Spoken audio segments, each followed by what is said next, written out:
Morning, y'all. How was it at the Rim? Grand Canyon? Cool? Awesome. I just want to start with saying thank you. We are super happy that you're here, that you're sharing our passion for flight simulation. I know some of you had incredibly far travel, so thank you for coming. You might have asked yourself, Grand Canyon's cool, one of the 7 natural wonders of the world, but does it have to do with flight simulation? It actually has 2 things to do with Microsoft Flight Simulator 2024. One of the focus areas is aviation activities, and this area is actually quite active as far as aviation. There's obviously tourist flights, VIP flights, you can do skydiving, search and rescue, firefighting. The military flies low here, so it's a very interesting airspace. And the second reason is we have this thing we call a digital twin representation of Earth. And we invented something new for Flight Sim 2024. We call it Countryside Tin, and it actually shows up really well here in the Grand Canyon. You see this one-on-one thing. You saw it at the Rim. Hopefully later you take a helicopter ride and you check it out on the sim because it looks remarkably similar. So we're very happy with that. Also want to say thank you for those of you who have been covering us for the last 48 months. Your feedback fuels the team. I think you probably know this from all kinds of teams, but for us it's especially true. So thank you for all that, and we are super happy to go talk about 2024 today. But before we start, so a lot of the new simulator that we have is based on learnings from 2020. And so let's take a quick look back and grounds us a little. What have we done so far and what have we learned? So the sim that we launched 4 years ago really exceeded all expectations. You might know that this is Microsoft's longest running supported franchise, 42 years young, as we say. We have now 11 big releases. It won Simulator of the Year 6 times, including the last time. And it's an amazing franchise. What's interesting is we met 45 million simmers so far through the history since 1982, but there's been an incredible acceleration in the last few years. We had 15 million people in the last 4 years, and the previous most successful sim was actually Flight Sim 10, which came out in 2006. It reached 5 million people, but it took 16 years. There's been an explosion in the hobby of flight simulation, and I think it has a lot to do with what we could offer in the new sim. We had a great launch, got great feedback from the community, really nice reviews from people like y'all. I think it was a 91 rated game. We're like, yeah, great. But from the get-go, we said, we're going to listen. There's a flight sim community, super passionate, super knowledgeable. We said we're going to listen to them carefully, and we're going to keep improving the sim. And we did just that. I said, sort of more or less foolishly, I said, hey, we're going to do one big update every single month. And we did exactly that. So right now we're 49 months in. We did 49 updates. We have 18 world updates, 15 sim updates, 9 city updates, aircraft and avionics updates. We launched on other platforms like Xbox, xCloud. We had SKUs like the Game of the Year edition and the 40th anniversary edition. We celebrated movies like Top Gun and Dune. So it's been an incredible journey. And obviously we also like aircraft. So our releases are supported with aircraft. We call them local legends and famous flyers. The local legends come with world updates. They highlight planes that are relevant to a region of Earth but might not be so well known. Famous flyers are just what they are. They're famous planes. So far we did 33 planes. We met a lot of developers this way, actually, and I'll get to that in a little bit later. And we're going to continue to do this in years to come. The base simulator was updated 3 times. So we launched in 2020 on PC. 11 months later, we launched on Xbox. A lot of people thought it wasn't even possible. There had never been anything like this on an Xbox. We had to change the controller. There was things that we had to do with the tutorials. Then we wanted to celebrate our launch, so we had a Game of the Year edition. We introduced a fighter jet with the F-18, and it had an eVTOL. And then we had a really special event, 40th anniversary edition of Flight Sim. We went to a really classy place in Oregon called Evergreen Museum, where they have the spruce goose. And we actually added a lot to the sim. We added six classic planes like the Wright Flyer, Spirit of St. Louis, DC-3. But we also added helicopters and gliders. And for the first time, a really sophisticated airliner that a partner of us made I&I bills. So there was a new thing also. So we grew the sim from 20 planes when we launched to 38 over the years. And then we met 15 million users, which was surprising. We didn't expect there would be 15 million simmers. And what we've learned was there are about 3 to 4 million simmers. We attracted about 5 to 6 million gamers. And then there's people that we call digital tourists. They actually just come into the sim to check out the world. Oftentimes they're actually even a little bit hesitant about aircraft. So we embraced all this, and a lot of this factors into what we did in Flight Sim 2024. So this is the the largest number by far of any flight sim in history. And then just recently we broke 1 billion flight sessions, which is sort of like numbers hard to wrap your head around. 300 million of which was just in the last 12 months. So that is also accelerating. There's more people playing more, which is just great. And then I cannot speak enough to the flight sim community. I call it a love story in the making. There are lots of people like yourselves that are streaming, writing content. And it really is a great relationship that we have now, that we interact with. We actually do our own things. We do a fly-in event every week. We have developer streams where we basically answer questions, interact directly with the community. And we go to real-world places, like we go to Reno air races. We help Alaska out with their STEM program. So we try to be really involved in the real world of aviation. We meet fans at Gamescom. We go to Oshkosh. If you've never been, it's crazy. Oshkosh is 20,000 planes or something. So, and then something about creators, which was actually somewhat unexpected. We knew that there was a community of people that make things with our SDK. But we had no idea how many there are and how productive they really are. So there are 400 or 500 companies. They go all the way from like 1 or 2 person shops to 50 people. They make aircraft, airports. So we have 400 aircraft, 2,200 airports, 1,100 scenery, et cetera, et cetera. And we built a marketplace for the first time for them so they could reach the largest possible audience. And it's funny. Like, so this was in 2020 at the end. There were 100 things. We're like, oh, that's cool. Here's the end of 2021, 700 things, 1,500 things the year after that, 2,900 things, and now we're at 4,200. We think we're going to breach 5,000 add-ons. And I can tell you, I get up every morning, it brings me so much joy. I go to websites, Facebook sites, and whatever, and people are just showing all the creativity that they have, and it is fueling this hobby, it really is. But it has some ramifications that we'll talk about in a little bit. As far as teams, at the core, United and Excited, at the very core is obviously the Microsoft team and the Asobo team. So the Microsoft team here is us at a recent event in Las Vegas, which was a Flight Sim Expo. We're about 50 strong, the extended team. And here's the Asobo team. We've worked with Asobo since 2010. So we have a great relationship. They also have a fantastic engine. They made a game called Fuel. Some of you might remember this. Still in the Guinness Book of Record, I think, as the largest game world, I think. And then they're technically very interested, and they have a curiosity and the audacity to take on something like Flight Sim. So it's been a fantastic relationship. And then we have other partnerships, and basically our approach has changed. So when I said about world updates earlier and sim updates and the airplanes, the world updates are made by external partner teams, Orbex, Gaia, those types of groups. And the planes are all not made at Asobo. All of them are made with partners. So we've met the community. We've worked with the community over the years. And as that evolved, they have tons of expertise. As that evolved, I basically said, you know what, we're making this product for the community and also with the community. That's our new fundamental approach to this. So we met all these development partners. Asobo is the core. They're the innovators.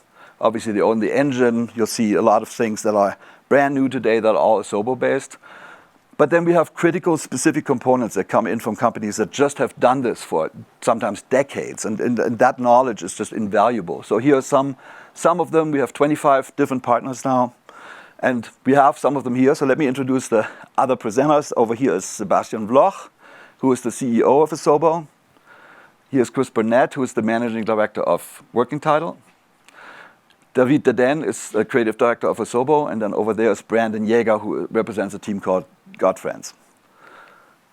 Here's, for example, the Working Title team, virtual team, as you can tell. And then we had fun. We said, where are we actually, given that there's all these teams? So what that told us was, it's interesting that we're on all the continents except Antarctica, and we're working on that. To me, it's a reflection of where flight simulation's interest is. It's a worldwide interest. So these 800 people that we currently have working on this product are all across the planet. And then there's the Microsoft teams. This is very much a one Microsoft product. The Bing team powers our digital twin. Without that, we wouldn't really have this Earth that we have. Azure is critical because we stream from Azure. We do machine learning on Azure. Cognitive services is important for things like speech and text-to-speech. And then we have the PlayFab team, which is essentially our back end. So it's very much a large team required to make a product like this. And here, this is very important for 2020. So these are the insights that we got from the community when we said, what else should we do? What can we improve? So the first thing is stability, technical quality.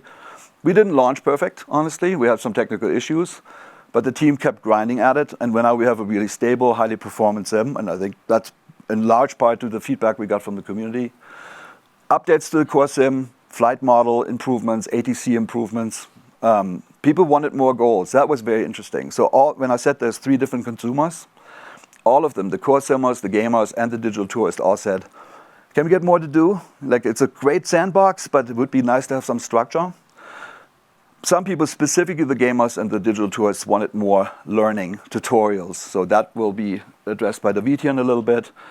Improvements to the low altitude terrain. When we launched, it was very much focused on the air. Clouds make the atmosphere look awesome. From 5,000 feet, it looked wonderful. When you landed, not so much. But when we introduced gliders and helicopters, it means you can land anywhere. So all the planet was all of a sudden exposed, and we needed to really upgrade. And I think we made some fundamental improvements there. And then, of course, people want more aircraft, more variety of aircraft, and we'll have a ton. We'll get to that at the very end today. All right, so that led us to 2024. Those 6 pieces of feedback are basically the design principles that we took into the new product. And we think this is the largest sim project ever undertaken. We're quite sure that that's true. And here's our Viz ID. Obviously, you saw it there already. And we took this very seriously. The Viz ID is the soul of the product. And you can see here it goes from balloons to zeppelins to airliners. It has the entire spectrum of planes. You can see in the middle, these planes now do something. They're not just flying around, they have a job. And you can see how much care we put into the ground. So that's the main innovation. And then we were a little bit victim of our own success with so much content. So we launched with 100 gigabyte install, but our world updates are like 20 to 30 gig a pop. We are at 18 now. So we are at 400 or 500 gig, just us. And when you look at all the content coming in from third party, that's 2 terabyte. So at some point, the architecture of the sim had to be changed. So the only way forward was to go to the cloud. And Seb is going to talk us through this.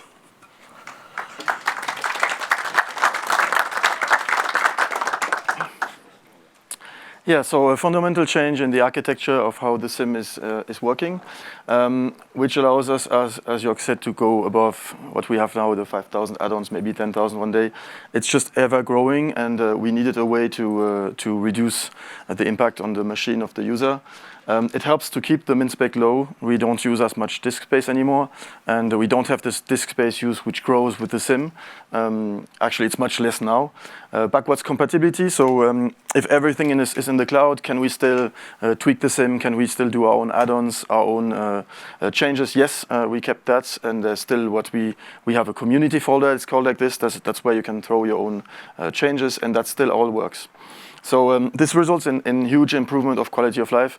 Flight Sim 2020 had the reputation of being a bit long to download initially, and then every time there's an update, it takes hours because, well, it's hundreds of gigs to download, and we significantly reduced that.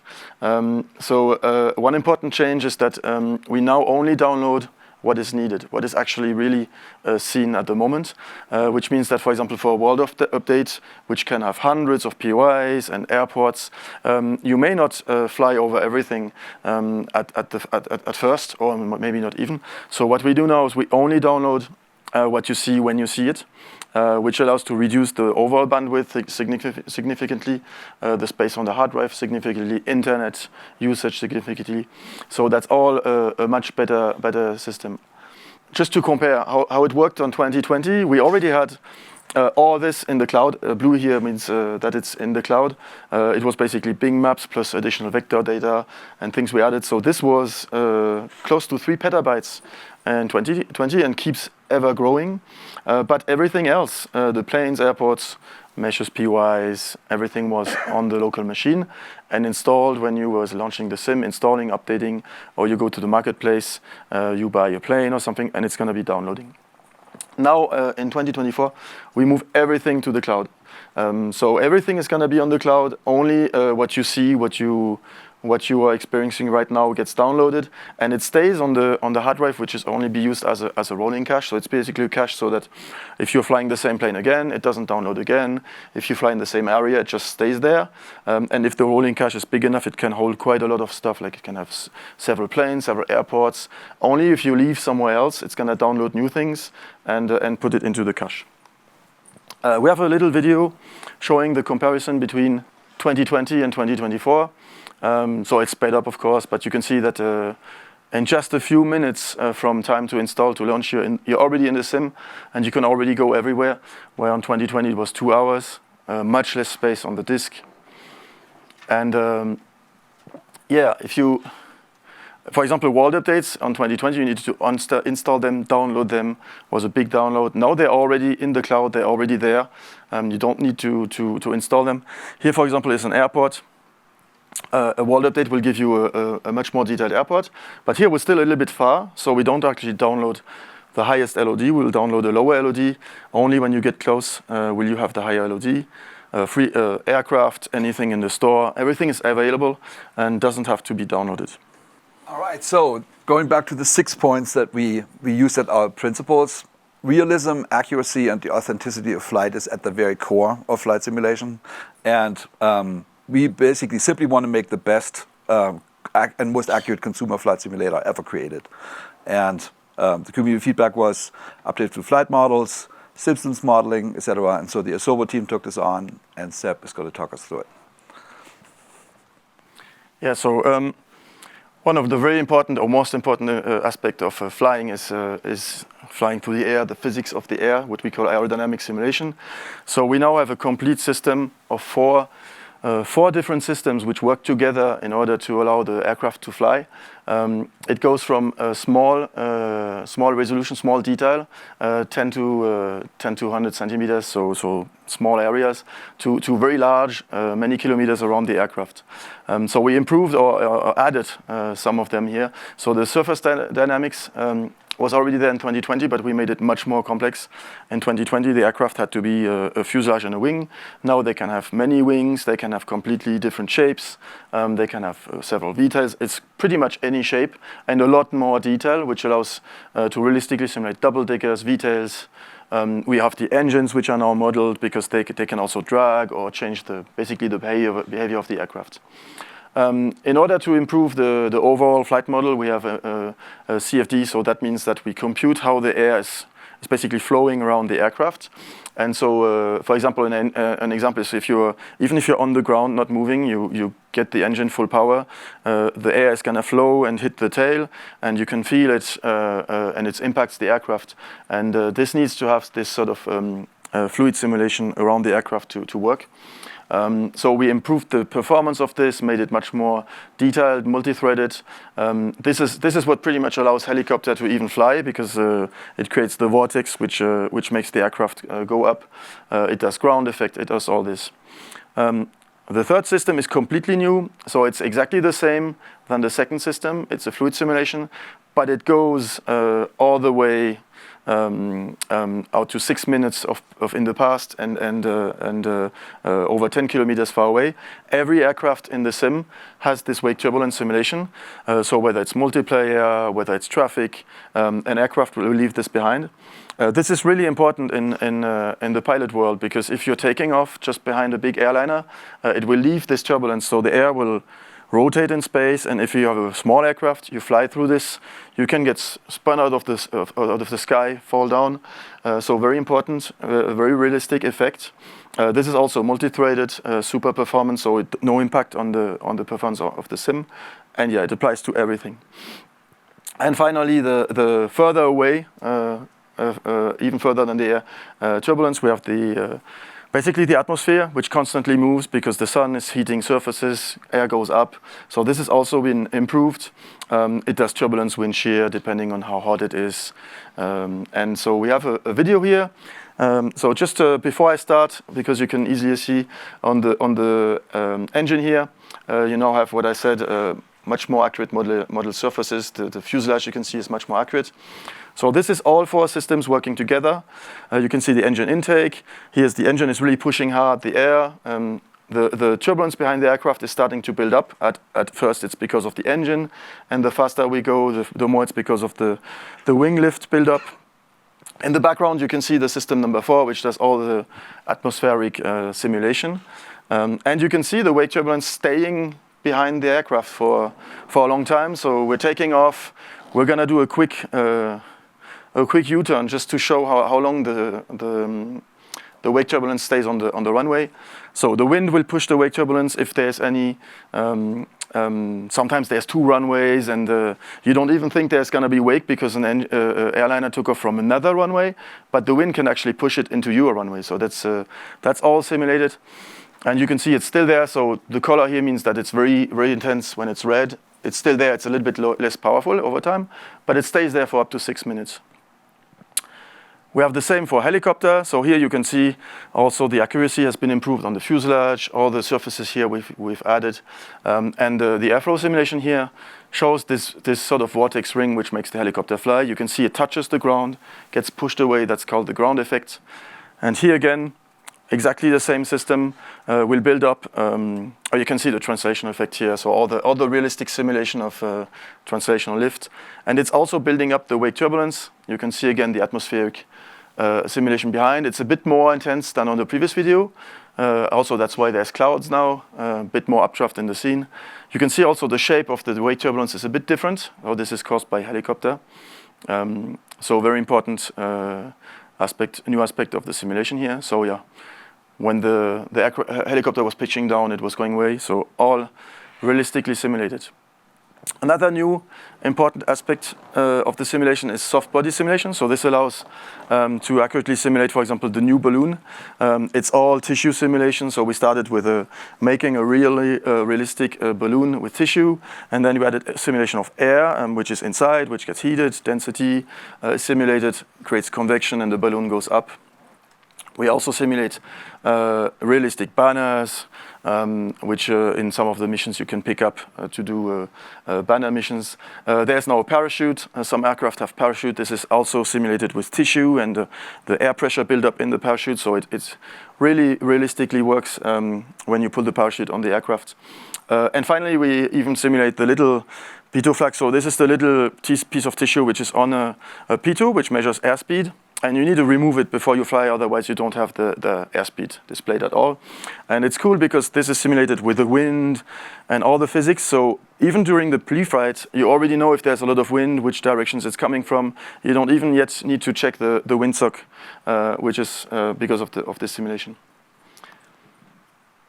Oh, very important now in 2024 is that the world is much more detailed and interactive with the plane. So the ground is, you'll see later, is a lot more detailed, and the airplane is going to interact with that. So the wheels will interact with all the bumps on the runway. So in 2020, you could pretty much land anywhere. It wouldn't make a very big difference where you landed. You could land an airliner on a field or so. Now you really need to do a flyover if you can. I mean, we practice that when we learn flying. You check out the field if it's suitable to land, because there could be branches, there could be bumps, there could be rocks, there could be anything. So it completely changes the landing strategy in, outside of an airfield. On the water, the same. Water is now simulated in 3D, and the aircraft on it will be impacted by the waves. So when you want to land on water, you need to check the area out. What directions are the waves going? Are the waves too high? Completely changes the landing strategy, and also, for example, on 3D ground or on water, the takeoff distance can be impacted by that. And the way you take off, you may want to make the aircraft lighter during the takeoff because of that. So the 3D objects like banners, also we simulate cargoes on rope. They all impact realistically the airplane's physics. So, for example, when you pick up the banner, you may be a little bit slow, low power, and then the banner is going to add a lot of drag and added weight. So you really need to go full power to be able to lift the banner off the ground. The cargo is going to impact the helicopter's physics, and so you may have to balance it. If you don't do it right, it may get out of sync and create resonance here. And also the whole airflow simulation I showed earlier, it impacts the world. So the air is going to blow over the vegetation, over the grass, the trees. Physical objects get impacted by the airflow. And finally, particle effects. So we can now, in the SDK, turn on the impact of the CMD or CFD of any particle effect. And it just creates this realistic effect here where the helicopter, you see the same sort of vortex effect, but this time it's impacting the particles here. So this can be available on dust or on smoke like here, on anything, on grass particles. Looks very realistic, is very realistically simulated by the CFD system on helicopters, on airplanes, on anything that flies. And so the other important thing with this new capability to have more complex shapes is that we can now accurately simulate aircraft which have a bit strange shapes, like here, for example, 2 fuselages. It's like 2 planes, 1 wing. This one has 2 wings. We have now delta wings, which can be simulated, triple deckers. So all these shapes can now be accurately simulated because we have this new flexibility. So aircraft creators can take advantage of this to really position the surfaces exactly where they want. And finally, we also have improvements on all these systems. So electrical system, pneumatic system, fuel, hydraulic seat belt. Wear and tear are very important because now the ground has this added detail. So hard landings or landing in the bush can really impact the wear and tear of the wheels, of the suspension. So very important thing to pay attention to. And finally, a payload and passenger system works together with the EFB. So you can now really control the weight and balance of the aircraft. All right, so as you probably saw, our commitment to the core sim is unwavering, as every system here has been taken on to an unprecedented degree. But we didn't want to stop with just the physics simulation and the airflow simulation. We also wanted to improve the pilot experience. And for that, there was a specialty team in Working Title, and Chris is going to talk us through all the innovations that they're bringing.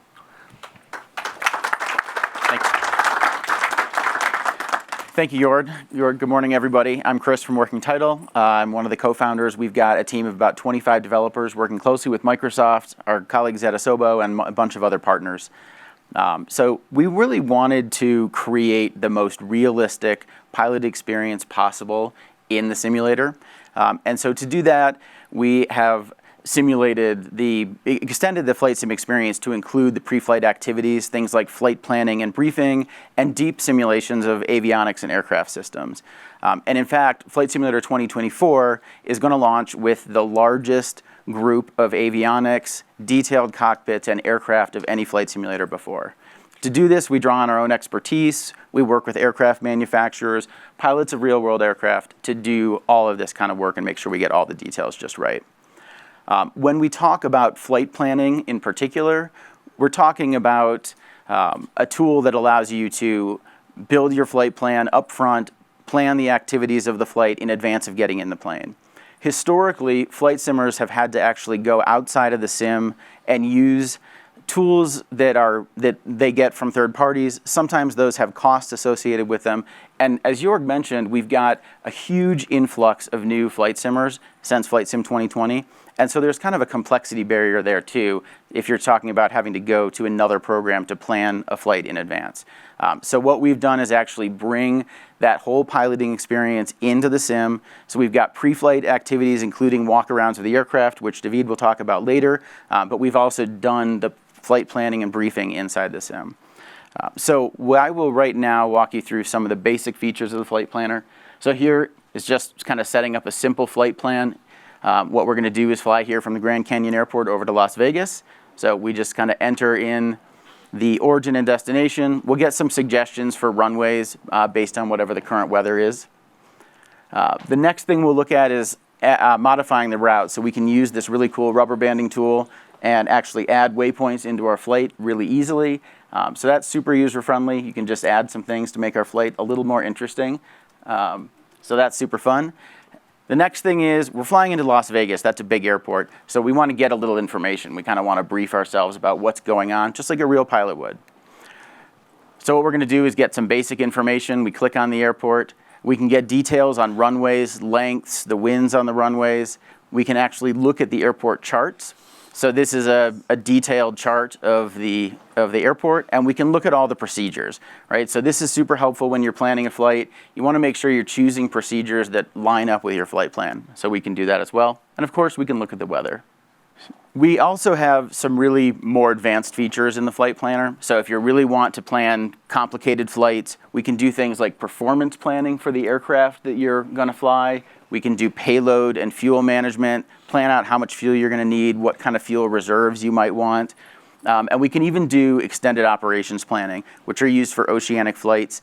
And a lot of these tools are the same kind of tools that airliner dispatchers are using today for commercial flights.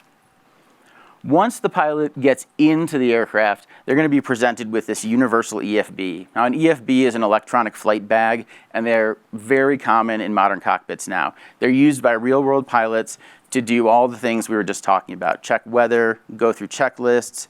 And so what we've done is created this EFB environment that helps you with the flight planning process. But one of the things we're showing here is that you can also directly transfer your flight plan that you've pre-planned right into the avionics. So the avionics package will show exactly what you've pre-planned.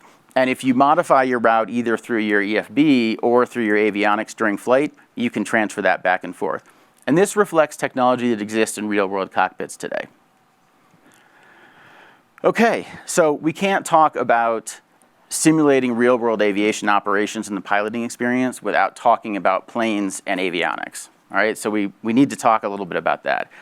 Avionics are the screens and instruments that are in front of pilots that show them all about how to navigate the plane, how to manage the systems, and we're also talking about the complex logic that exists behind the scenes that run all those systems for the different aircraft. As an example of that, here's the GNS 530. This is a really simple GPS navigator used in a lot of light aircraft. But what you're seeing on the screen right now is something we simulated to make sure we've got this best experience possible. We're actually simulating all the GPS satellites in space. And we're able to use that information in the avionics to identify which satellites we're getting signals from. And depending on where we are on the globe, it's going to impact what kind of navigational capabilities we have. So this is the kind of detail that we put into these avionics. In addition to the GNS, we've got a handful of other Garmin units that we're simulating in great detail. We've got, of course, the G1000 NXI, we've got the G3X Touch, and we've got the G3000. You're going to find these in planes from smaller planes like the Cessna 172 or the X-Cub, up to more complex aircraft like the Cirrus Vision Jet or the Cessna Citation Longitude. Another one of my favorites, this is the Collins Proline 21. You're going to find this in business class aircraft like the King Air, the Citation CJ4, and there are a few others that use this kind of system. New for Flight Simulator 2024, we've got the Honeywell Primus Epic 2. This is a very new glass cockpit system. It's in a lot of high-end business aircraft as well as some smaller regional aircraft. So you'll see this in like the Pilatus PC-12, Pilatus PC-24. And then new for 2024 also, we're introducing the Universal UNS-1. This is a little bit more of a retrofit unit. It's a flight management computer. So what it does, it's not a full glass cockpit. What it does is bring great navigation capabilities to aircraft that maybe were designed in the 80s or 90s and they have traditional cockpits. This allows us to kind of get some of those capabilities into those planes. And you'll find a unit like this in the Saab 340, and I think there are a couple other aircraft with it as well. Let's see. Okay, switching to airliners. So we've got a few new airliner systems coming in Flight Simulator 2024 as well. We've got the Boeing 737 MAX 8. Of course, we've got the Boeing 787 and 747-8i. And then something really exciting, new aircraft for 2024. We've got the Boeing 747-400 LCF. So this is a purpose-built aircraft by Boeing that was made to help them actually manufacture the 787. And they haul aircraft parts around with this between factories. We partnered with Boeing to make sure we got all the details just right, including the 747-400 avionics, which was super fun to work on. So I think that's all for the avionics. I wanted to talk a little bit about the number of aircraft and avionics packages that are coming. Flight Simulator, in its 40-year history, has just tons of firsts, and this is no different for 2024. We're launching with the largest number of avionics packages and aircraft of any sim before. We've got over 10 highly detailed cockpit systems powering, I think, dozens of aircraft that are super cool. So that's what we're doing. Thank you very much. Jorg, back to you. Thank you, Chris. So far we focused on core sim. We got lots of feedback. I think you saw we are going way deep in core sim. But we heard from all consumer groups that they really wanted more to do, aviation activities. And we don't want to gamify. This is not a game, this is a sim. So we are making accurate aviation activities. And we talked to a lot of organizations in the world that do these types of activities to really nail this and make sure that it's authentic. Consumer feedback was show as a form of progression. What's also interesting is we heard that people wanted better onboarding, more tutorials. What's fascinating about what David is going to show you is that we actually glided in. Instead of making more discrete tutorials, they're much more embedded in the overall experience and as you become a virtual pilot. And I just want to say, we focus our trailers, I'm assuming you saw some of our trailers, on these activities, just to show this is a focus of us to bring something completely new to flight simulation that really hasn't existed before. And I think David is now going to talk us through all this. Thank you, Jorg. Hi, everyone. I'm super happy and proud, actually, to present to you today those new activities we have prepared for Flight Sim 2024. I will give you an overview of what I was going to talk about. I was going to talk about the career, I was going to talk about the Challenge League, and I was going to talk about the photographer mode. We like to talk about those different type of activity to address different type of audience, but also depending on the mood you are in, you could start.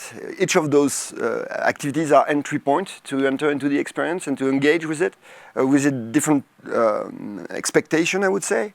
Typically, the photographer mode is all about the planet. It's what we call, when you are in the mood of digital tourist, you want to discover more about the planet. That's going to be the mode. I will describe this more later. There is the Challenge League, which is much more competitive, fast-paced, snackable, with leaderboards, division. I will expose you a little bit more after that too. And the career, which is probably the biggest improvement we've made, and which is actually for everyone. And I will show you this now. Career. Today I will only be able to describe really the surface of how it works. It's quite deep, quite complex. You can basically play this almost an infinity of time.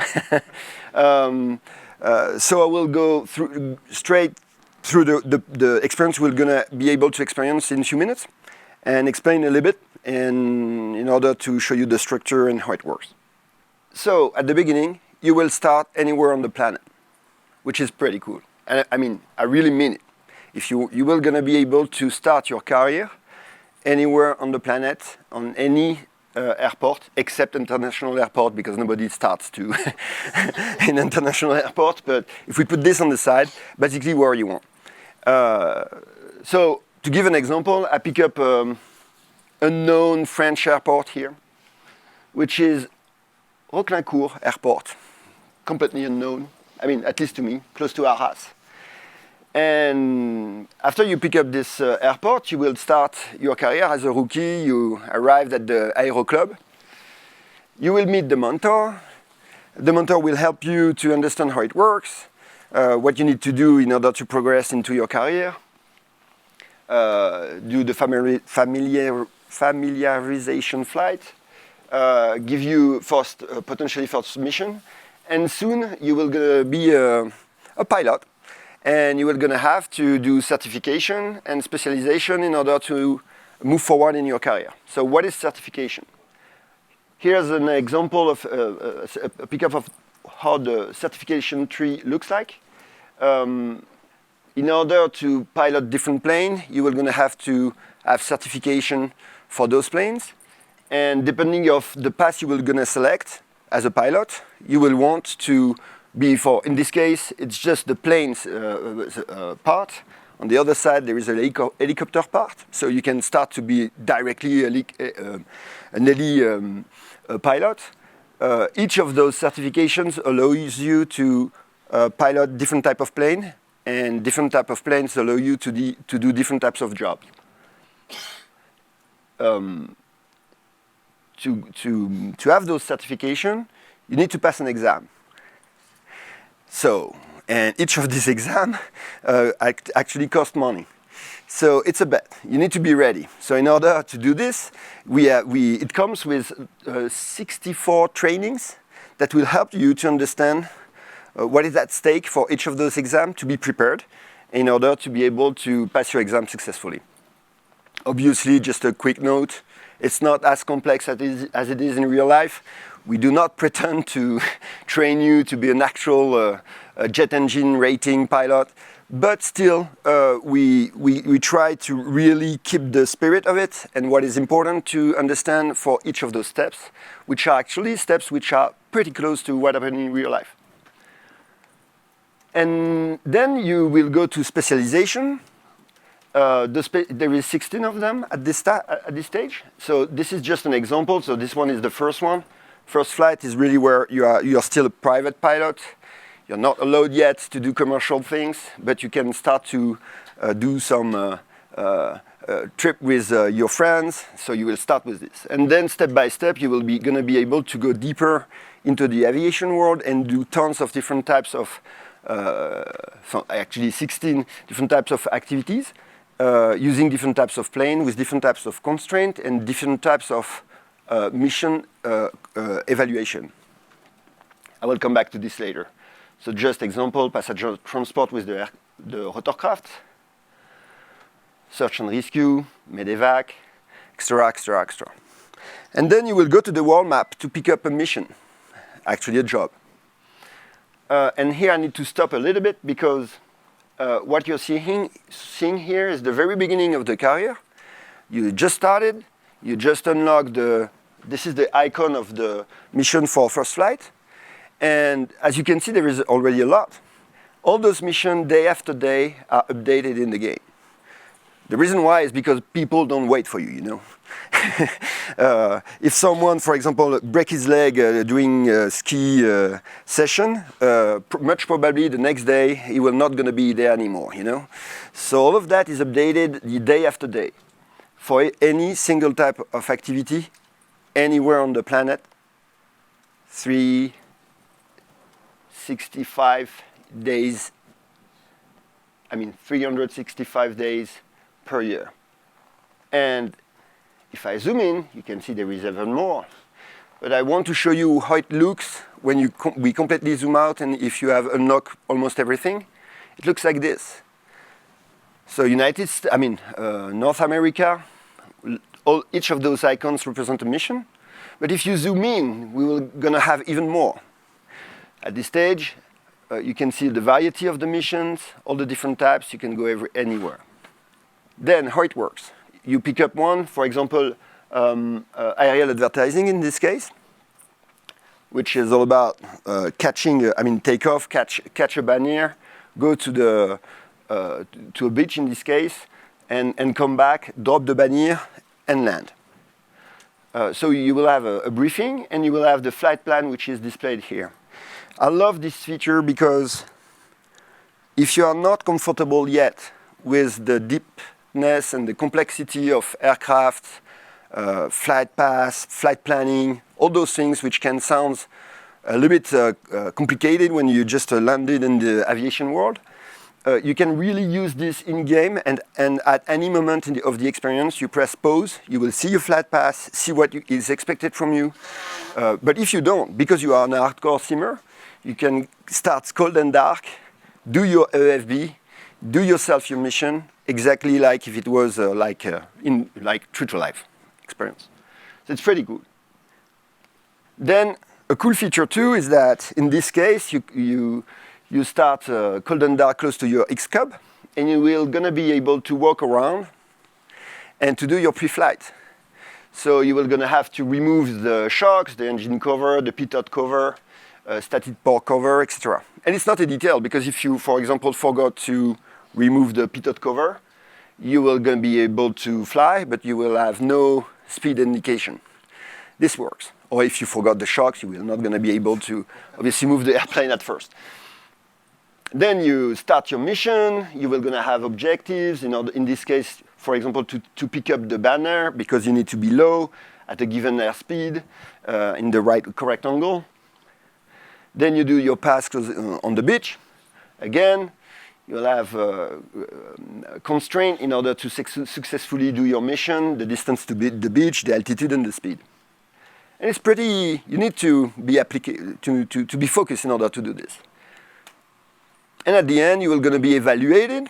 So in this case, for this specific mission, it's those parameters, but how much time you took, the quality of the pass, and the precision of the banner release, which is important because those things are actually in real life quite fragile.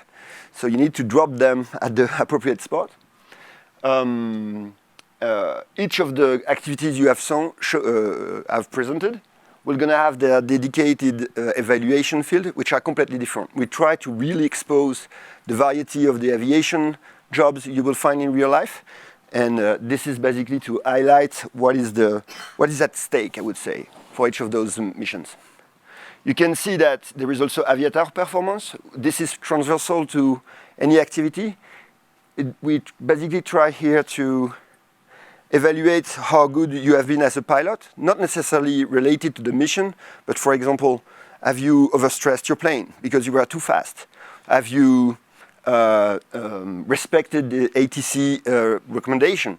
Have you respected the taxiing? Have you put your flap too early and then damage your flap?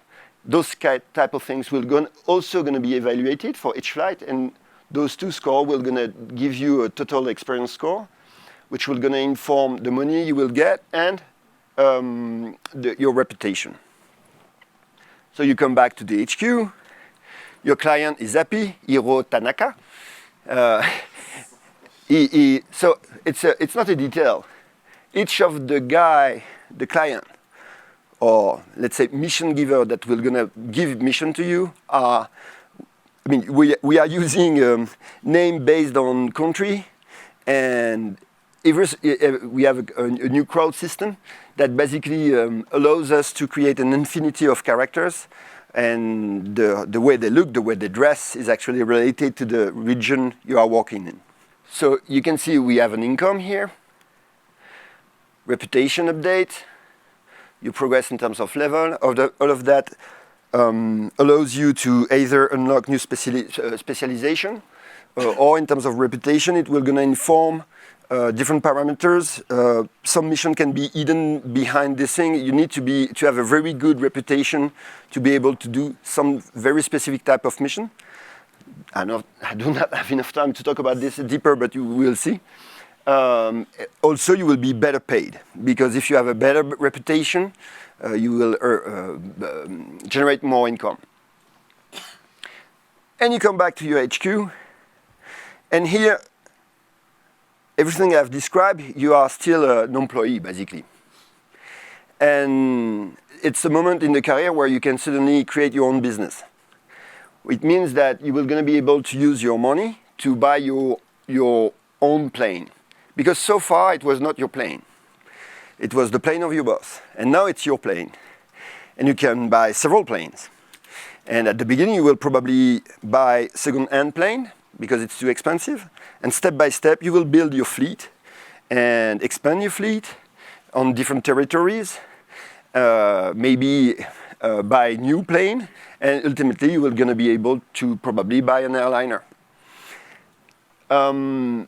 What is important is because it's your own plane now, you will obviously earn much more money for each mission. That said, the way you will actually interact with your plane will inform his wear and tear.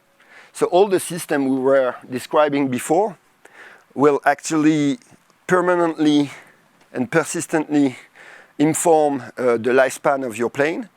And depending on how you fly it, your maintenance fee will going to be different, etc., etc., etc. So it allows experienced player to actually go into even deeper in the aviation simulation. So for now, that's it for the career. I will go to Challenge League. So actually, much simpler to explain. Every week, during the whole year, we will gonna push a new cocktail of 3 challenge.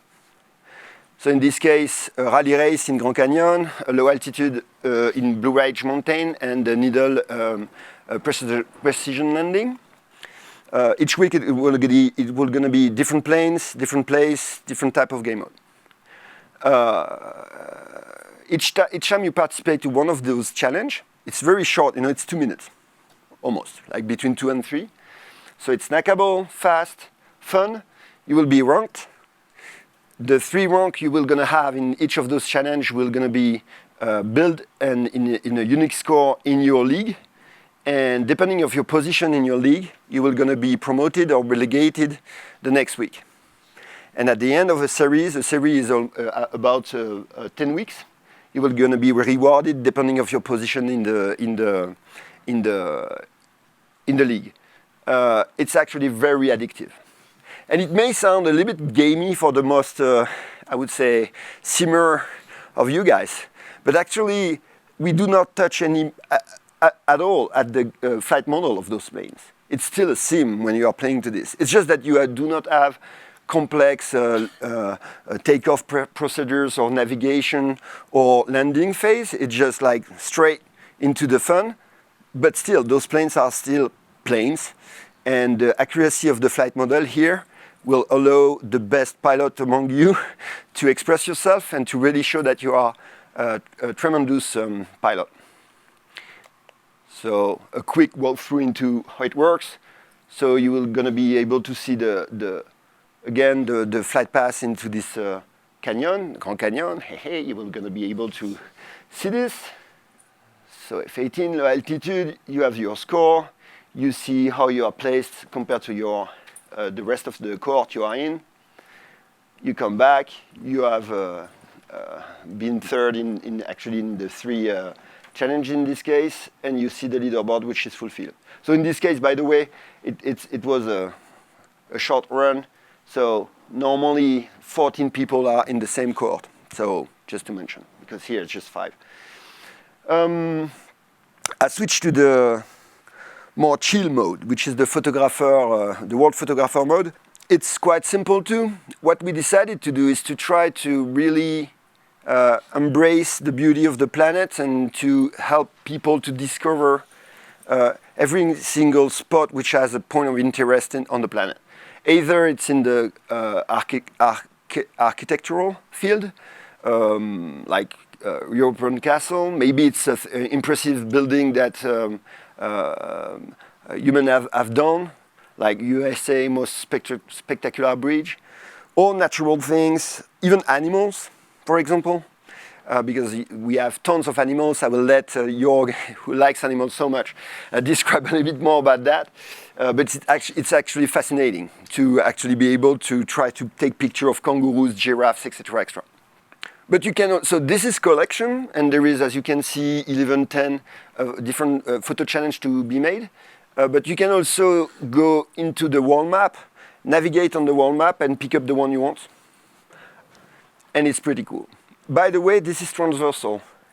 What I mean by this is, in any other type of experience, free flight, career, or even challenge, if you take a picture which corresponds to the criteria I will expose here, it will gonna be taken in account. So for example, let's take a picture of the Golden Gate. As you can see, there is 3 stars in this case. So in order to have the 3 stars, you need to complete the picture with those constraints in mind. So we will quickly teleport you close to the Golden Gate. So cool, picture of the Golden Gate, at least you did it. But then if you want to do the first star, you will gonna have to have the financial district in the picture. So you will need to place yourself in the correct angle, and you will start to use the camera in order to fulfill the constraint. But so cool, completed. But the other constraint is at night and with the moon in the frame. So at night is easy. You change the time of the day. You're at night. Cool, it works too. But with the moon in the frame, it means that you need to find a day in the month where the moon is actually there. So you will pick up this. You will find find the moon. Suddenly the moon is there, the financial district is there, your plane is in the picture, the Golden Gate 2, boom. So the reason why we created this like that is like there is so many things to actually experience on the planet which are related to this type of criteria. For example, I don't know, the equinox, the solstice on the pyramids, you will see that it's perfectly aligned. So it's very interesting to actually experience that. Maybe it's a picture that needs to be taken in the winter, because we want to highlight the fact that it's a natural landscape is fascinating when there is snow. And you will need to wait that it actually snow for real on the planet, which is cool. You know, oh my God, to really complete this picture, oh, today it looks like it's snow in this place. I will go take the picture, boom, you win. So that's it for the moment. I hope you enjoyed it. Jorg. Thank you, David. So the consumer need was give us more to do. And I don't know if David even said it, for the career, I think we're producing 3 million or so missions. It's all over the planet. It's an incredible number. So it's unprecedented. The Flight Sim 10 had some missions. We had 50. Now, it's 3 million. Yeah, because it's procedural, right? It goes through, you know, every day it needs to change because the weather's changing, the seasons are changing. It's totally dynamic. But at the core of all this is obviously our world. The world is our playground. So we took the digital twin quite a bit further here. You saw a lot of the missions will take you to the ground to rescue people. So a lot of work had to be done. And Seb is going to talk us through some of the tech.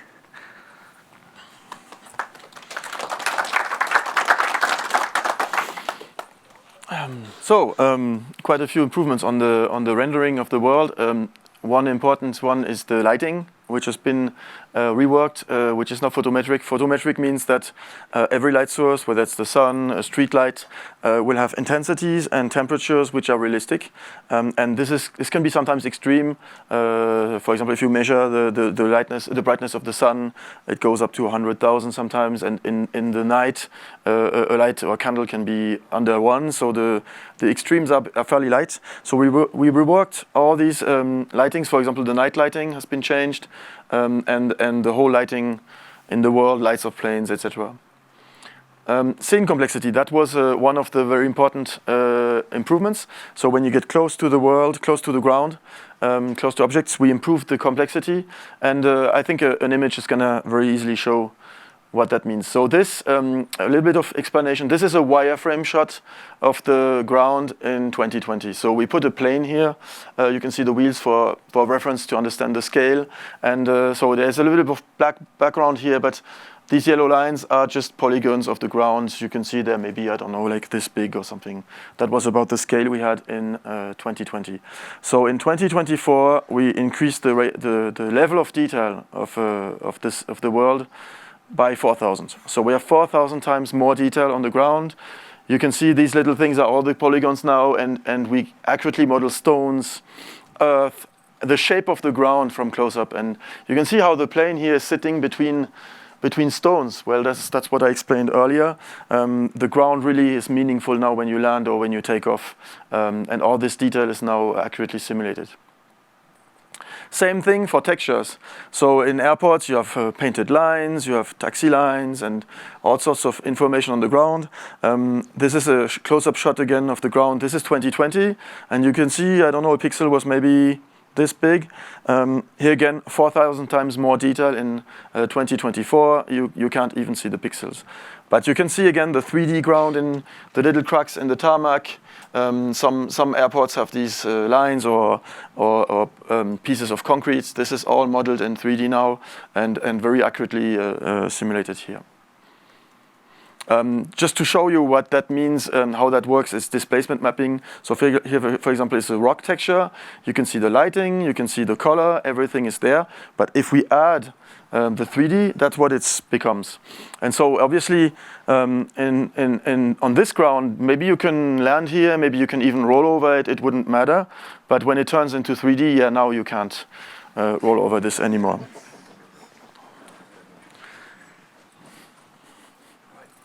Thank you. So we split the world into 3 different concepts: static world, dynamic world, and living world. So starting with the static world, Microsoft collected with Bing collected with our partners at Maxar virtually completely new, fresh satellite imagery across the planet. We also put a team together to collect what we call digital elevation maps. This is essentially the height field. This is now what we've done in the last few years. We believe this is now the most detailed version of Earth anywhere in existence. And we're going to keep doing this. When you remember Flight Sim 2020, we had 3D photogrammetry cities. That was an innovation.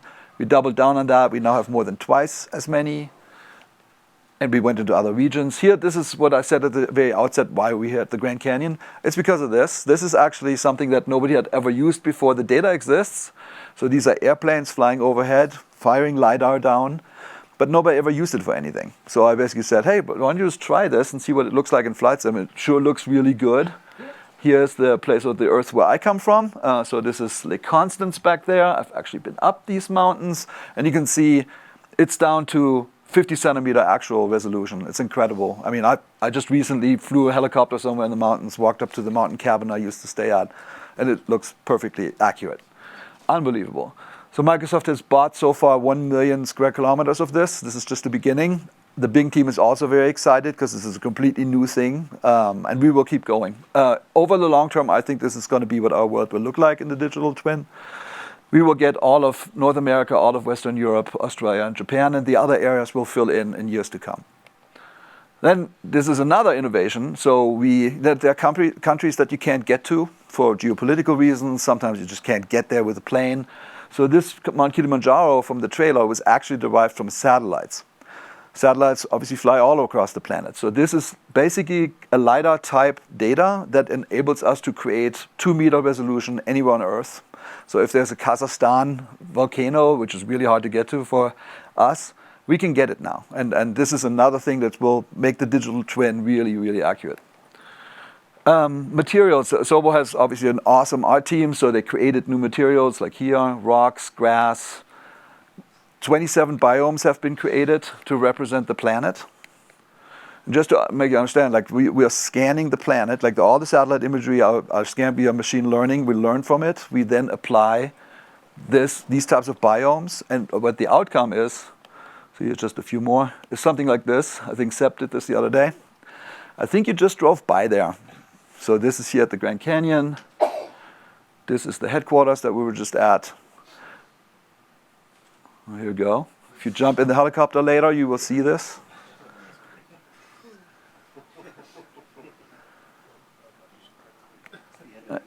And here's another one from the rim. I mean, it's incredible. We literally see every tree, every rock. It's shocking how good it is. Voila. And then here, so we thought Flight Sim 2020 looked pretty good. So this is a Flight Sim 2020 picture from the Amazon. This is 2024, 2020, 24. I just have a few of these. This is in Canada, Flight Sim 2020, 2024. And you see what Seb just said about the mountains. You can see how the mountain detail increases, and it makes it much more realistic. Here's Corsica, 2020, 2024. I don't know where that is, but I mean, this is in Austria. I actually know where that is. Here's El Capitan. You saw that maybe in the trailer. And here's Mount Fuji. We're very proud of this cloud, by the way. It's a very unique cloud. And here's the Grand Canyon, which you just saw. We also improved the airports. So this is Bilbao Airport in Spain. This is night lighting. Night lighting was maybe not amazing in Flight Sim 2020. This is now 2024. You can see the materials. The interiors are modeled. There's people inside. Here's a runway. This is a generic runway that we have in 2020. This is what it looks like in 2024. Procedural textures. We know where airplanes landed. It looks much more lived in. It's a huge upgrade to the experience. Here's just an airport showing you how the ground has improved, the jetways have improved, the towers have improved. Everything is massively upgraded. Here's JFK Tower. Here's some jetways. Here's Aspen. We always thought Aspen looked really great in 2020. Well, it looks greater now. Here's Donegal in Ireland. And then we did something new. So we basically got so excited about the digital twin, we started collecting more and more things. So glider airports, for example, if you care about sailplanes, they're very local. There's never been a database, so we created one. In fact, we called or wrote an email to every single glider airport in the world, asked them, hey, what kind of gliders do you have? What kind of winches do you have? And we hand-built all these. So every glider airport in the world has been handcrafted. We have tons of the unique winches that make up these, and oftentimes they're these cobbled together type of things, very interesting. And here's what it looks like. So we have now the first database of glider airports across the planet. We did something similar to oil rigs. Oil rigs are actually interesting for aviation because they're basically helipads. We showed that in the trailer. This is Perdido. It's in the Gulf of Mexico. It's one of the most famous. But we didn't just 1 or 2 or 3 or 4. We did all of them. So all 941. And we tracked those in real time. So we went pretty far with these types of things. Helipads is another one. Helipads is also not an international thing, so there's no single database. So we basically found them anywhere, on ships, on helipads here, on rocks out there near Ireland, I think, or Scotland. And we created a database of 80,000. First time in the world, mankind has never had this. So we will share this, by the way. This is our intent. We will share this out with OSM, because we believe in open data.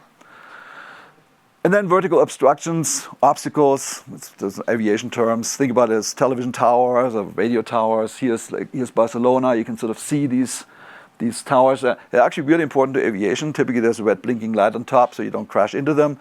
On flights in 2020, we had none. In flights in 2024, we have all of them. Here's something from Australia, basically big water towers. So this is what it looks like. Basically, you can barely see it. It's over 1 million.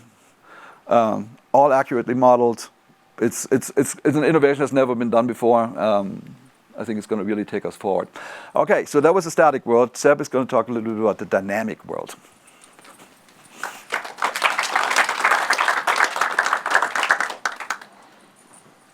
So one important addition to 2024 is seasons. So in this shot from the trailer, you can see the trees have different colors. So there's over 23 biomes. We have hundreds of plants and tree species, and they now change depending on the season. So leaves will turn yellow, or trees will lose leaves. So seasons are now fully implemented. You can see the snow here.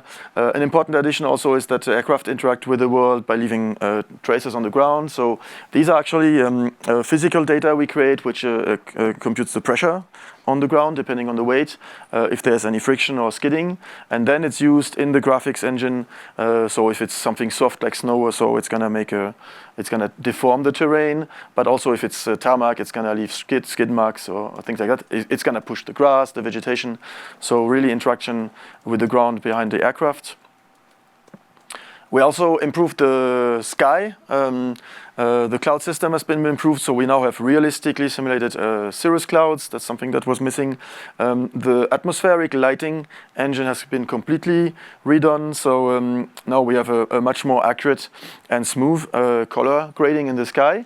And also so one phenomenon on the sky when the sun goes down, the cloud, the Earth is sort of a circle, the clouds are up here. The clouds that are high up don't get the same sun lighting than the clouds which are low down, because the sun doesn't go the same way through the atmosphere. So for example, on the sunset, very often the cirrus clouds are gonna be still white while everything else starts to turn yellow. That's also now accurately simulated. We have improved the live weather data connection to our sky. So now the clouds are going to be much thicker. And for example, this thunderstorm here, which was in live weather over New York, this is JFK, a few weeks ago, is much more realistic. And you can get these thunderstorms, which are very scary sometimes, you can get in real life. That's now in the sim as well. Thank you. And then finally, the living world. So you saw, maybe you should talk about this. David didn't get into this earlier. So when you first start Flight Sim, you become someone. You pick a character. We actually felt a lot of responsibility to get this right, because we're one of the few products that have a worldwide footprint. So we worked with the UN, we worked with other organizations to understand how do we represent mankind appropriately. We scanned hundreds and hundreds of faces all across the planet to really capture who we are as a species. And here you can still see what that will look like. What's interesting is when you land at an airport, say in Kenya, it will actually show you people that look like they're from Kenya. They wear clothes like Kenyans would. If that airplane flies to Finland, there will be some people from Finland in there. And when you're in the aircraft, you will actually hear voices speaking in those languages. But it's a step forward that is tremendous. Animals, yeah.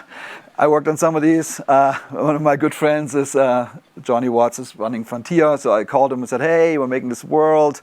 Can I get your animals from Planet Zoo? He's like, sure. So you saw that in the trailer. Here's some wildebeests. There was another trailer. We wanted to explain the photo mode. Here's a kangaroo. Here's a shy kangaroo. Here's some giraffes. Yeah, a very tall one.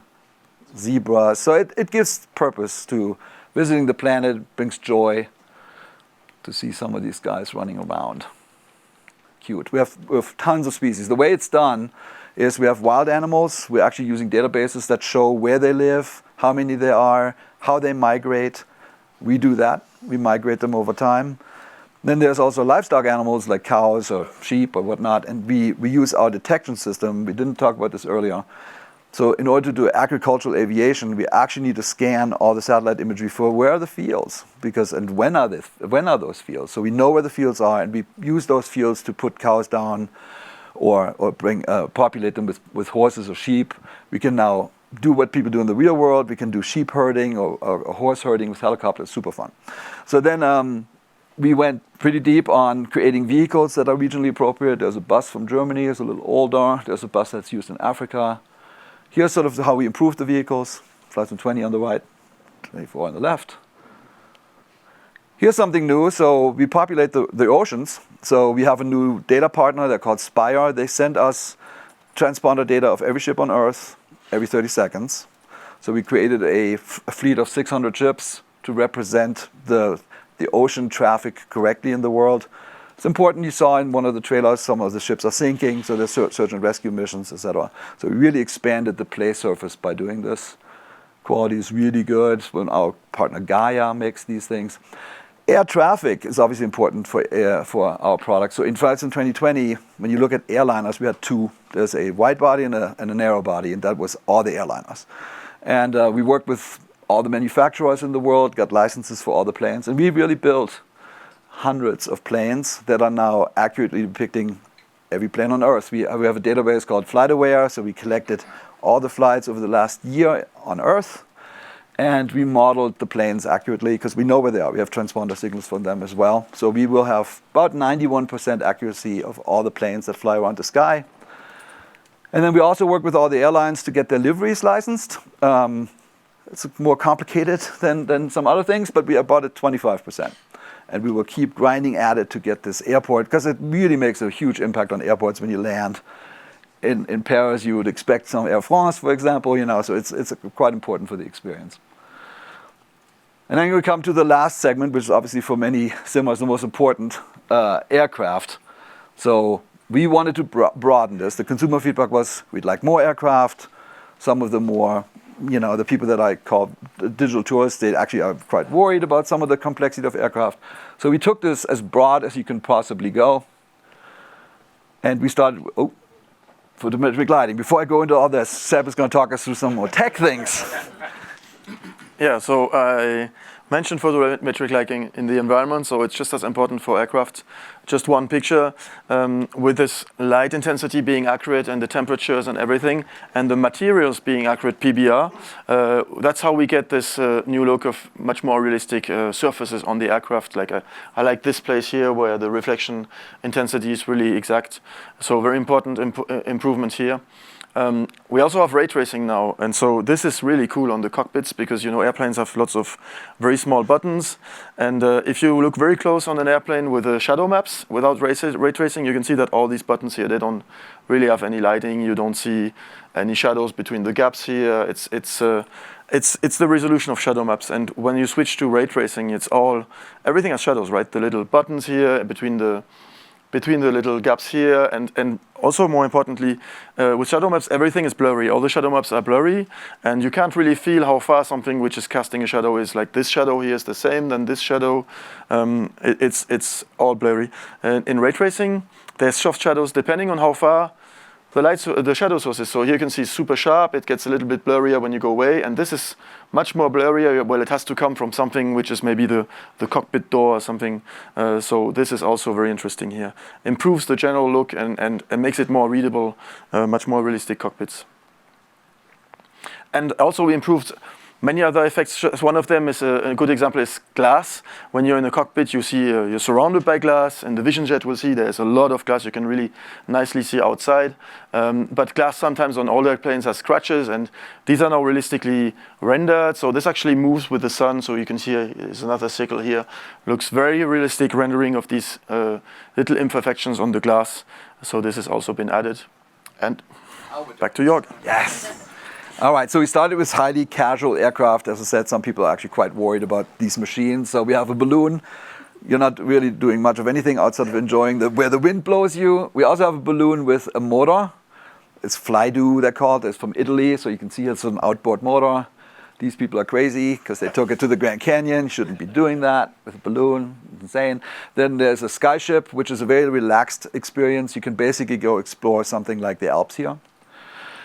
This is a personal vehicle. This actually, I talked to the man, he's in California. This was inspired by Star Wars, but it's a real thing. So it's a hover bike where you can go up. When I ask him how high can you go, he's like, I don't know. So we can try that in the sim maybe. We'll see about that. And then there's entry-level aircraft. How many people start aviation is with these types of things. They're ultralights. They don't require a PPL, so you don't need to have a pilot's license. You can just take off, here's a parachute, with a cool little seat. And so these are entry level. And then we have Brandon here, his team is passionate about gliders and bush planes and other things. Thank you, Jorg, and thank you guys for being here. One thing, how's that digital twin looking, right? So we specialize, I am Brandon Yeager, the founder of Got Friends, and we specialize in making aircraft for flight simulation. So specifically gliders and bush planes is what we brought in to kind of help out with on this journey. So before I start getting into gliders, I'm going to go ahead and show you our team. And this is kind of important because we're not a big team. We're really small. We all started out making freeware and just kind of making add-ons for flight simulation. And before we know it, we've been asked by Microsoft to kind of help out in Flight 2024. So it really is that commitment for the community with the community. And it really is showing, and our team is really excited to be here. We're really humble about that and excited to bring our talent to the next sim. So gliders, let's talk about gliders. So we are bringing a new navigation system to gliders, which is something that's been desperately needed for a long time. And so we are taking not just a nav aid, but we are converting flight plans into common glider tasks. And if you know anything about gliders, it's very complex. You're very intimate with the weather and the ground. And all the tools available here are fully customizable for the user so that you can set it up whether you're a beginner or an expert glider pilot. You'll be able to set it up just how you want and get all the data points that you need for your flight. It also comes with a sister unit, which is the LX Verometer, which kind of, I don't know if you guys have seen some glider videos, it's the beeps and the boops, right? And so it kind of tells you when you're having lift or you're getting drag and you're kind of falling out of the sky. So this is very important for glider pilots to kind of help them stay afloat in the air. So for the first time, I'm going to go ahead and show you guys a glider, because what's a navigation unit without a friendly aircraft? So we are introducing the Pipistrel Taurus M glider to Flight Sim 2024. And this is an awesome motor glider, and it kind of has a party trick. As you can see in the back there, we have an extendable and retractable engine. It sounds beautiful. If you guys like that small engine sound, you guys are going to love this thing. But yeah, you can take off from the ground with it, just a regular engine takeoff, or you can be more conventional and stow it and be pulled up by a tow plane or a winch and then turn it on later and extend your flight. So it's a really cool glider. Got some pictures of it for you guys. Our team's put a lot of detail into this. We absolutely love this thing. And we didn't just bring one motor glider to the next sim, we are bringing 2 motor gliders. So this is a more luxury experience. This is your STEMI S12G, and this is like your ultimate glider experience. Not only do we have the navigation system I was talking about, but we also, with the help of working title, we're putting dual G3X touches in this thing. So you're going to have all the tools needed for a good glider flight, but also all the conventional tools that you may not be used to in a regular glider, like autopilot and navigation aids. And so this is your touring class glider, something that's really going to help conventional pilots that maybe haven't gotten into gliding in the sim kind of feel a little bit more familiar in the cockpit with some avionics that kind of touch that of a more general aviation level. And you know, the engine's definitely going to help out. It's also 18 meters, so it's super long. You're going to be able to stay in the air for a very long time. She just wants to stay afloat. But you guys are really going to like this thing. Now, our team, we really love gliders, but we also have another passion, and that's bush planes. And with the new ground detail coming in the sim, I mean, this was a call sign for us. We absolutely are ecstatic about this. And there's been one bush plane that we've been really trying to get for a long time, and with the help of Microsoft and their new partnership with an innovator, you guys may know him in the news, called as Mike Patey, we are now bringing you guys the Draco X.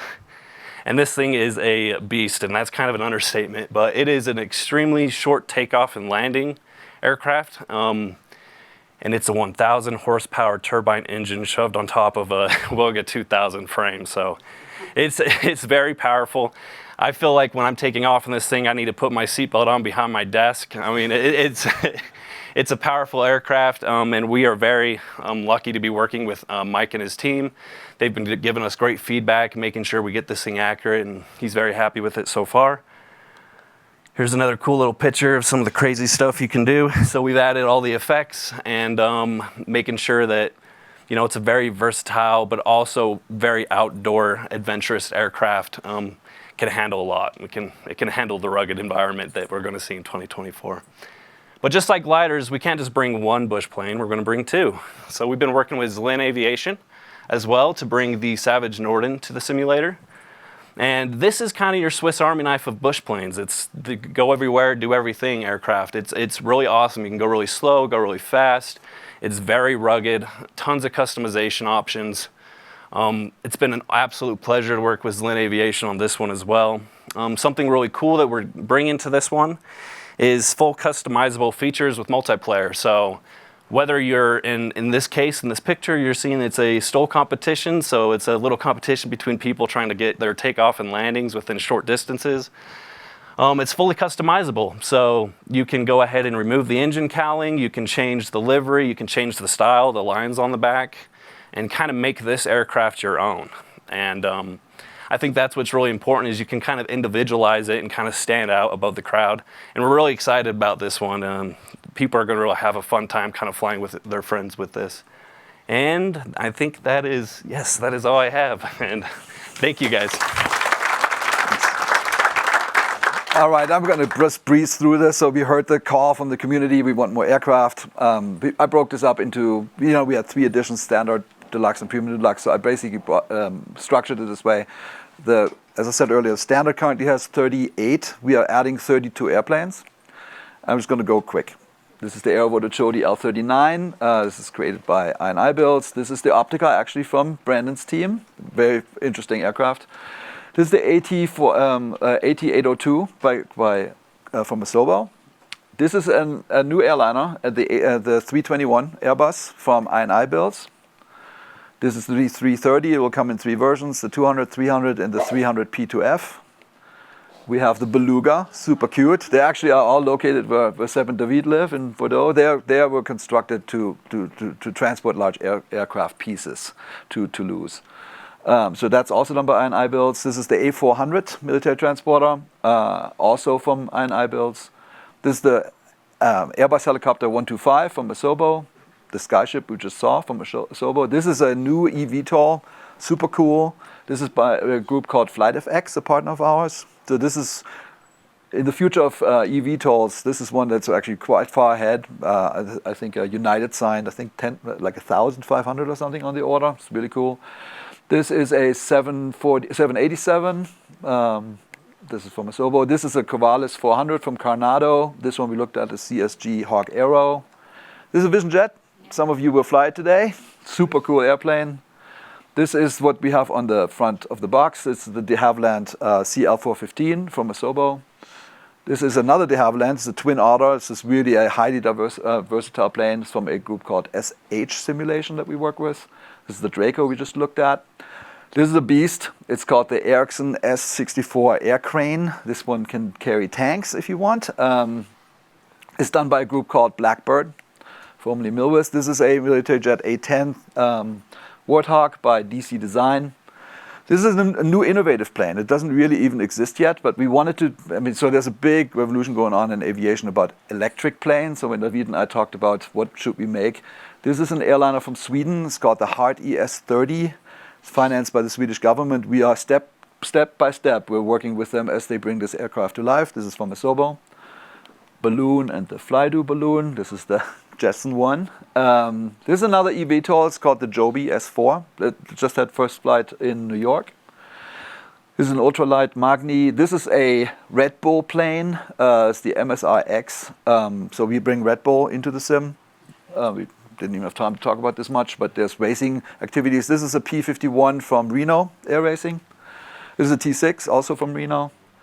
This is a Pilatus PC-12 from Coronado. This is the parachute that we talked about earlier. This is a Robinson helicopter, also from Coronado. This is the STEMI that Brandon was just talking about. And this is the Zivgo Edge 450. This is also a Red Bull plane. This is the new planes for the standard edition. Then on top of that, we added to the deluxe edition. This is formerly called Grumman HU-16. Now it's a amphibious aviation G100. This is the only certified water transporter in the world. This is another aviation aircraft from Cessna. This is the 188 Air Tractor. There's also one of these in the world. It's a Dornier waterplane, Dornier Sea Star.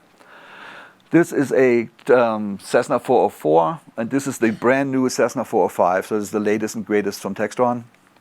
And then on the Premium Deluxe Edition, we added this beast, the aircraft helicopter 225 from a specialist group called Hype Simulations.